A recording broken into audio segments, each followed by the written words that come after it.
आते हैं foot talk के ऊपर, जिसपे हम बात करते हैं फुटबॉल के बारे में, जिसमें आपका भाई, आपका दोस्त, हम सारे मिलके सारे ब्रेन्स लगा के फुटबॉल के ऊपर थोड़ी बोरी बात करते हैं, जो हमारा पैशन रह गया था। हम सब फुटबॉलर बनना चाहते थे, जो कि हम नहीं बन पाए कुछ चीज़ों की वजह से, जिसपे हमें पसंद आता कि हम फुटबॉल के ऊपर थोड़ी चर्चाएं कर सकें। तो भाई चैंपियंस लीग की रात थी, एंड क्या डायनामिक रात थी। उस भाई रियल मैड्रिड के फैंस ज़्यादा तो कोई समझ ही नहीं सकता है कि चैंपियंस लीग की रात कितनी ज़्यादा डायनामिक होती है। कि उन्होंने करीम बेंजेमा को देखा, उन्होंने विनीशियस जूनियर को देखा, उन्होंने टोनी क्रूज, ल्यूका मॉडरिच, इन सबके बैंगर्स गोल भी देखे, इन सबके बैंगर परफॉर्मेंस भी देखे।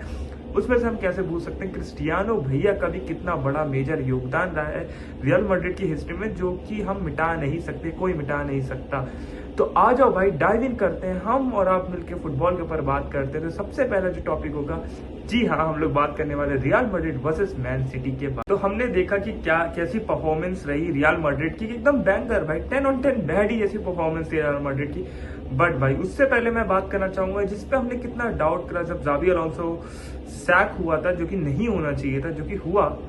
तो उस पर हमने सबसे ज्यादा हम लोगों ने कहा कि भाई कौन है अल्वारो अल्बेला जी, कौन है जो कि रियल मैड्रिड की बी टीम कसिया को कोच करता था और सीधा मेन टीम में प्रमोशन। बट भाई दैट गाय हैज बीन, भाई उसने जो ही आउट क्लास पेप गार्डियोला भाई, टोटल इन एंड आउट भाई, ही आउट क्लास्ड हिम। अगर आप देखोगे तो रियल मैड्रिड एकदम बिल्कुल 4-4-2 के फैशन में खेल रही थी, जिसमें जो पेप गार्डियोला की टीम थी उसने कुछ नया ट्राई करा। पेप गार्डियोला हमेशा कुछ ना कुछ ट्राई करता रहता है। उन्होंने ट्राई करा 4-1-3-2, जिसमें वो 3 विंगर के साथ और एक हालैंड को मिला के 4 अटैकर्स खिला रहे थे आगे, कि हम भाई रियल मैड्रिड को कुचल देंगे। जब शुरुआत में मैच चालू हुआ तो भाई बहुत ज्यादा हाई प्रेस कर रही थी मैन सिटी, बहुत तगड़ा प्रेस कर रही थी। अगर आप देखोगे तो उन्होंने बहुत सारे डोर को, भाई वो फिनोमिनल, वो कितने ज्यादा क्रॉसेस डाला था, कितनी चीजें क्रिएट कर रहा था अपने एंड से, that has been so good. But जहां पे अल्बेला जी ने पेप गार्डियोला को बीट करा, जो कि कैमरामैन भी कर देते हैं कभी कभी, वो था कि भाई जो हमने फ्लैंक देखा, वो फेडे वाल्वर्दे और ट्रेंट का वो खाली था, केवल एक खुसनोव था जो कि वहां पर था, और निको राइली था जिसने वाल्वर्दे को कर रखा था पिन पॉइंट। बाकी वो पूरा फ्लैंक खाली था, वहां पे कोई भी नहीं था, लिटरल कोई भी नहीं था वो पूरा। अगर आप क्योंकि सबके सब कर रहे थे, विनीशियस जूनियर को 3 बंदे डिफेंड कर रहे थे वहां पर, ठीक है, क्योंकि इकलौता थ्रेड है जो बना सकता है। पर जो फेदे वाल्वर्दे का फ्लैंक था वो पूरा एम्प्टी था कि उसको खुला रन मिल जाएगा। एंड वहां पर जो कि मास्टर क्लास एक ब्राहीम की थी, वो फॉल्स 9 खेल रहा था। आप बोल नहीं सकते टिपिकल फॉल्स 9 नहीं था, बट वो फॉल्स 9 के तरीके से ही ऑपरेट कर रहा था, क्योंकि वो मिडफील्ड में आ रहा था बॉल के लिए, इवन वो लो ब्लॉक डिफेंडिंग में भी जा रहा था बार बार। तो उससे क्या हो रहा था, जो कि डिफेंडर है वो भाई स्ट्राइकर के ऊपर आएगा। Fede Valverde he plays as a left back, right back, है ना, उसके ऊपर उतना ध्यान नहीं दिएगा। क्योंकि अगर आप देखोगे, क्योंकि अगर आप नोटिस करोगे कि रियल मैड्रिड की जो परफॉर्मेंस रही है पिछले 2-4 गेम्स में, वो हार के ही आ रहे, ताफे से हारे एंड ऑल कर। तो जब हार के आते हैं ऐसी टीम होती है, तो वो क्रिएट कैसा करना चाहेगी अपने मेन स्ट्राइकर्स के थ्रू, विनीशियस जूनियर की तरह, कि वो एक पेनल्टी जीत ले, अगर वो कुछ कर दे, वो बॉक्स प्रेजेंस दे दे और ऐसा कुछ हो जाए कि बहुत तगड़ा हो जाए, ठीक है। तो उन्होंने क्या करा कि हम सारे के सारे जो 3 डिफेंडर्स हैं वो हम सारे लगा देंगे विनीशियस जूनियर के ऊपर, ठीक है। एक तो जो था वो कि वो फोकस कर रहा था आपके ऊपर ब्राहीम के ऊपर, ठीक है। तो वहां पर क्या हुआ, वहां पर एक स्पेस क्रिएट हो गई फेदे वाल्वर्दे को थ्रू रन देने के लिए। अब पहले गोल के ऊपर जाते हैं। जो पहला गोल आया तो वो थीबो कोर्तुआ की मास्टर क्लास थी, क्योंकि उनका ये कोई तुक्का नहीं था, या आप बोलो कि ऐसे ही उसने थीबो कोर्तुआ ने पिन पॉइंट पास दे दिया और निको राइली को बीट करके एंड भाई डोनारुमा को ट्रिक करके वहां पे लेफ्ट फुट से, अपने वीक फुट से गोल मार दिया। तो वो ऐसे नहीं, तो वो प्लान्ड चीज थी, वो एकदम पास, एक तो भाई कोर्तुआ का एकदम बिल्कुल तगड़ा पास आया, एकदम बिल्कुल पैर पे आया, एंड भाई उसके बाद उसने निको राइली को बीट करा, फिर उसने डोनारुमा को बीट किया और अपने वीक फुट से वहां पे उसने फिनिश करी, जहां पे मैंने अच्छे लोगों को चोक करते हुए देखा। मैंने एम्बापे को वहां से गोल मारते हुए नहीं देखा, वहां पे उसने भी 1-2 बार मिस करा। बहुत अच्छे स्ट्राइकर्स रहे हैं जिन्होंने वहां पर मतलब कि लोगों को चोक कर जाते हैं। बट ये दिखाती कि प्लेयर का कैलिबर कितना, प्लेयर के अंदर कितना गूदा, कितना मटीरियल है।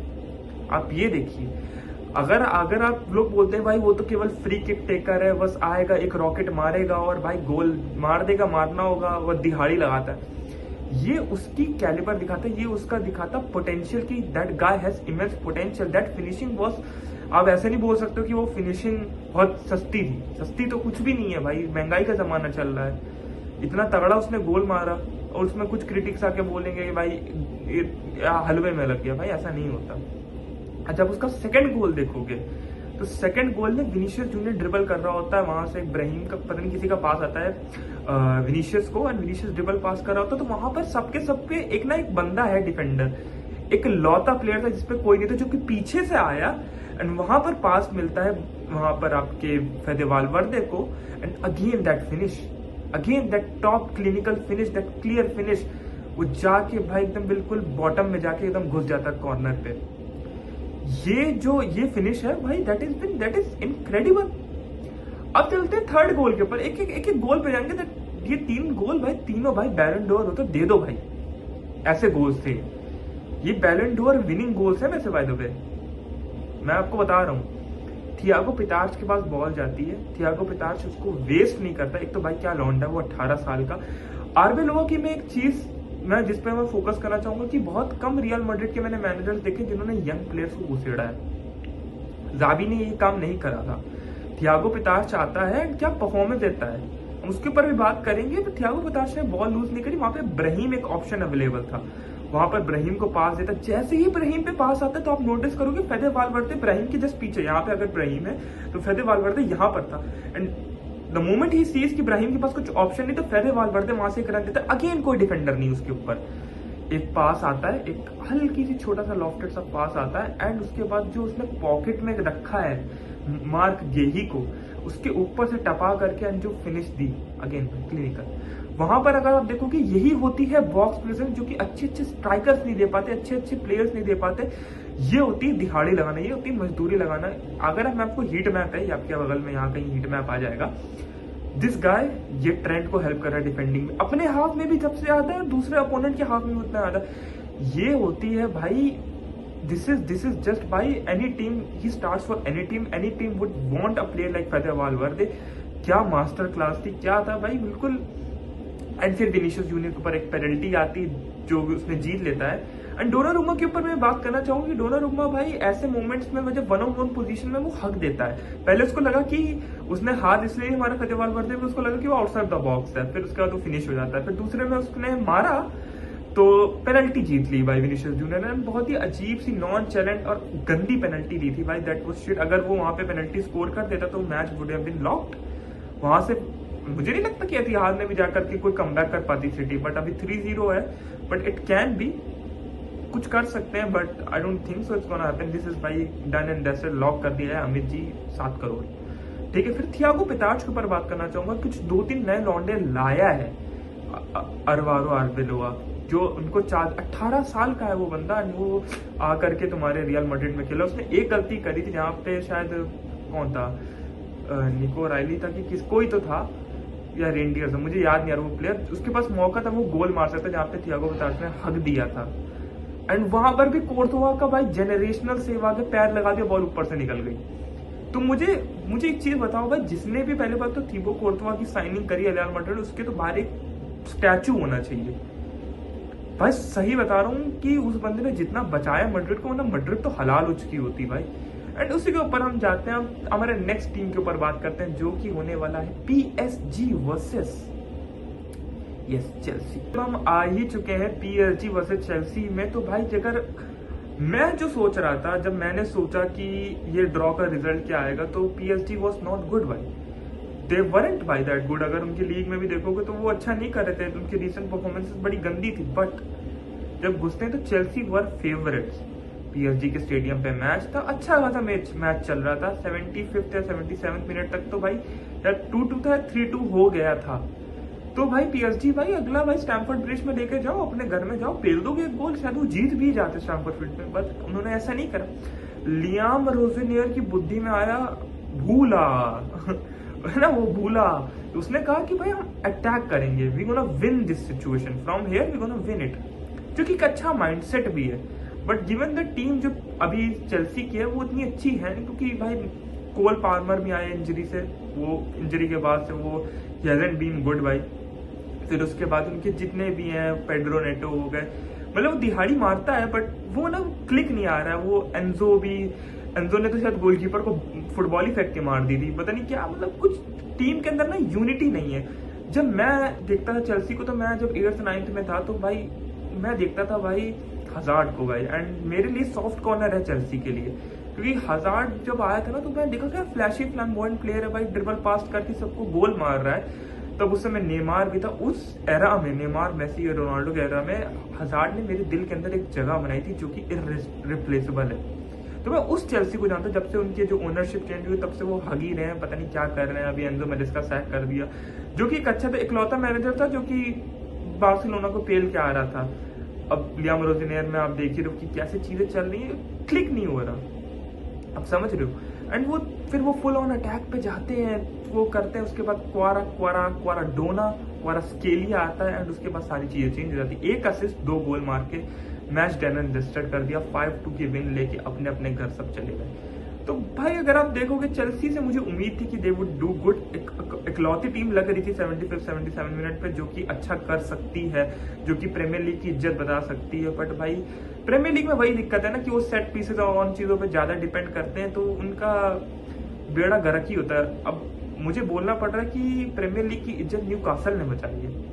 खैर, मतलब कि आप फुटबॉल तो खेलो, आप स्मूथ स्ट्रेस दिखाते हो यार, आप क्या दिखाते हो 4-4-2 हिला करके, आप कुछ टैक्टिकल अवेयरनेस तो करो, कुछ अच्छा तो करो कि फुटबॉल करो कि पास वास करके गोल मार रहे हो, बट आप पता नहीं क्या ही कर रहे हो। मुझे समझ ही नहीं आ रहा, मुझे बिल्कुल समझ नहीं आ रहा कि आप कौन सी फुटबॉल खेल रहे हो। मुझे आपसे कोई मतलब नहीं है, इससे अच्छा मैं बुंडेसलीगा देखना चालू कर दूं, वहां पे कुछ अच्छा फुटबॉल हो रहा होगा। मतलब कुछ तो इज्जत बचा लो यार, मतलब तुम्हारे यहाँ इतने अच्छे अच्छे प्लेयर खेले हुए हैं, रोनाल्डो खेला हुआ है, हजार्ड खेला हुआ है, एंड कोई इज्जत नहीं है भाई, ये सब हार गए। तो एक मैच के ऊपर बात करना तो हम भूल ही गए, वो है बायर्न वर्सेस एटलांटा। एक होता है भूत बनाना, एक होता है नंगा करके मारना, और एक होता है धुलाई करना बिना रगड़ा पेटिस के। तो जो आपको अच्छा लगे वो कर लीजिए, क्योंकि भाई तीनों तरीके से मेरे हिसाब से धुलाई करी है एटलांटा की, जो कि इकलौती इज्जत थी सीरिया ए की। कूट दिया कूट, ये भाई माइकल ओलीसे जिंदा खा जाए इंसान को, ऐसा गेम खेलता है भाई। जिस टीम में भाई निकोलस जैक्सन चेल्सी में गालियां खा रहा था, वहां पे आके 2 गोल मारता है, वो टीम कितनी ही अच्छी होगी। जो ट्रायो है इनका, ये हैरी केन, लुइस डियास और ये माइकल ओलिसे का, ये कितने चांसेस क्या क्रिएट करते हैं, इसके ऊपर कोई बात करता नहीं, क्योंकि मासेस नहीं देखती है बुंडेसलीगा भाई। हम और आप देखते हैं ला लीगा, प्रीमियर लीग, कौन देखता है बुंडेसलीगा? नहीं देखते हम लोग यार उतना। एंड भाई अगर आप वहां पर देखोगे तो उनके numbers are out of the chart, astonishing numbers हैं यार उनके, क्या ही तगड़े नंबर्स दे रहे हैं वो लोग। बट भाई I would love to have भाई माइकल ओलीसे, भाई इकलौती टीम है जो खरीद सकती है माइकल ओलीसे को, रियल मतलब पेरेज ही है भाई जो खरीद सकता है माइकल ओलीसे को, एंड वो खरीद लेगा तो भाई पता नहीं क्या होगा भाई, क्योंकि that guy has been good. जब वो क्रिस्टल पैलेस में भी था, मुझे अच्छे से याद है, तब भी उसकी बात उतनी नहीं, तब भी वो अच्छे नंबर्स प्रोड्यूस कर रहा था, एंड अभी भी उसकी बात नहीं होती। I feel for Harry Kane as well, क्योंकि हैरी केन का करियर भी ना वो स्पर्स में रहा, अब वो बायर्न में गया, तो ऐसी टीमों में रहा है, ऐसी लीग्स में रहा है जहाँ पे उसकी बात नहीं हो पाई, या ऐसी टीम में रहा है जहाँ पे उसकी बात नहीं हो पाई। यही अगर वो बार्सिलोना के लिए होता, यही अगर वो शायद चेल्सी के लिए होता, यही वो अगर रियल मैड्रिड के लिए होता, तो भाई अलग ही लेवल की चीज होती। बट भाई life is cruel at times, you can not do anything भाई, लाइफ सक्स भाई, this is what life is. मैं कहाँ लाइफ के लेक्चर देने लग गया, मैं फुटबॉल के ऊपर बात करने आया हूँ। तो भाई मैं इसके ऊपर क्या ही बोलूं भाई, टैक्टिकली क्या खोला, वो इन्वर्ट लाते हैं अपना बंदा, फुल बैक से एक बंदा इन्वर्टेड लाते हैं, वहां से गोल निकलवा देते हैं, वो होल्ड करते हैं, पास करते हैं, माइकल ओलिसे गोल मार देता है, that is what they play भाई। वहां पे पीएसजी कैसे खेलती, वो अपने नूनो मेंडिस और अपने सारे जो बाहर से आते हैं, बाहर से बॉल होल्ड करते हैं, आगे लेके जाते हैं, वो क्रॉसेस कटबैक्स मार करके वो गोल मारते हैं। तो सब टीमों का प्ले स्टाइल एक जैसा ही है, but Bayern does it with little difference भाई, कि वो इन्वर्टेड जाते हैं, वो स्पेस बना के अंदर घुसते हैं। अगर आप उनका वो देखोगे तो वो जमाल मुसियाला, उसमें मैंने देखा था, एक फोटो है यार मेरे पैर, जब मैं मैच देख रहा मैंने नोटिस किया था कि वो पीछे था, एकदम पीछे डिफेंस में, फुल बैक आगे था, वो तो स्टैनोविच करके उसका जो नाम है, वो आगे था। तो ऐसे वो ड्रॉप बैक करते हैं, हैरी केन भी करता है हर मैचेस में। अगर आप बायर्न के मैच देखते होगे तो उसमें देखते ही होगे कि हैरी केन कितना ड्रॉप करता है। तो ऐसे जमाल मुसियाला भी कर रहा था, तो वो इन्वर्ट करा के अंदर से काट करके गोल मारते हैं, that how they play. And भाई जब प्लेयर माइकल ओलिसे जैसे, हैरी केन जैसे, लुइस डियास जैसे, जो एंड एक बंदा जो दिहाड़ी लगाता है ग्नैब्री भाई दे प्ले वेरी गुड भाई। तो उनकी टीम एक परफेक्ट टीम है, एंड मेरे फेवरेट्स है भाई ये चैंपियंस लीग के। खैर मैं वीडियो में पूरा बताऊंगा। सो अब मैं बात करना चाहूंगा बोडो ग्लिम्ट के ऊपर। उनकी वो मैजिकल जर्नी अभी तक कंटिन्यू हो रही है। मतलब अब मैं उनके बारे में क्या बोलूं, आई वुडंट बी मतलब सरप्राइज शॉक वो चैंपियंस लीग जीतते हुए, because they have been playing good भाई। ऐसा नहीं कि रख दिया और सीधे सेमीफाइनल में पहुंच गए, नहीं भाई, उन्होंने मैन सिटी को हराया, एथलेटिको मैड्रिड को हराया, अभी स्पोर्टिंग को 3-0 हराया एंड वो जा रहे हैं आगे। ये फिक्सचर भी डन है भाई। मतलब एक तरफ आप देखो कि आर्सेनल ने भाई लेवरक्यूसन के साथ 1-1 ड्रॉ करा, वो भी भाई काई हैवर्ट्स का गोल आ गया आखिरी में, वरना वो भी डन एंड डस्टेड ही था। आर्सेनल ने भी हक ही दिया था। मतलब मैं देखता हूँ कि बार्सिलोना वाला ग्रुप एक तरफ है और एक तरफ है भाई ये मैड्रिड, सिटी और ये PSG वाला। मतलब कि ये मतलब अलग ही चीज है भाई, इसने कुछ कर दिया तगड़ा। मतलब कि मैं ट्यूसडे को उतना ज्यादा भाई था नहीं, मेरे मिड टर्म से मेरे टेस्ट थे, मैं उतना ज्यादा फोकस करा भी नहीं उधर उस मैच में। मैंने बार्सिलोना का मैच भी पता नहीं कैसे देखा है, थोड़ा थोड़ा कर करके। बट भाई मैं जब मैं वेंसडे को छुट्टी पे था, मेरे को मजा आ गया भाई। 3-4 स्क्रीन लगा के जो मैं देख रहा था ना, मेरे को आनंद ही आ गया भाई। मतलब इतने तगड़े मैचेस हो रहे हैं। मतलब बार्सिलोना वो जो हारी नहीं, ड्रॉ करा लिया एंड आखिरी में लमीन यमाल वो जो पेनल्टी ले लेता है भाई।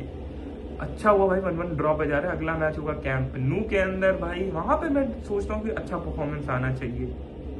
खैर मैं बार्सिलोना के ऊपर कोई क्रिटिकल नहीं हूँ भाई, जिस तरह की हमारी टीम चल रही, मुझे पता था ऐसा ही कुछ आने वाला। मैंने पहले ही बोला था कि न्यूकासल के साथ मैच आसान नहीं होगा, it's gonna be tough, it's gonna be difficult. खैर वो बात अलग रही। एंड भाई हम एक वीडियो बनाने वाले थे जिसमें हम प्रेडिक्ट करने वाले चैंपियंस लीग कौन जीतेगा, जो कुछ रीजंस या मैं बोल सकता हूँ मेरे प्रोफेसर्स मिड टर्म्स के चक्कर से मैं नहीं बना पाया। तो वो वीडियो शॉर्टली आने वाली है हमारे चैनल के ऊपर, तो उसके लिए भाई सब्सक्राइब कर लीजिए, जिसमें मैं प्रेडिक्शन करने वाला हूँ तगड़ी। ठीक है, ये रिश्ता जो हमने बना लिया वो बना लिया लंबा। ये वर्ल्ड कप में भी हम आपके साथ रहेंगे, हम करेंगे। यार प्लीज अपने भाई को थोड़ा सपोर्ट करो।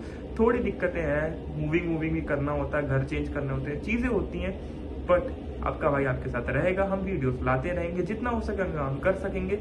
तो please do like it, do subscribe it, और मिलते हैं नेक्स्ट वीडियो में पैरान टॉरस की मेंटालिटी के साथ।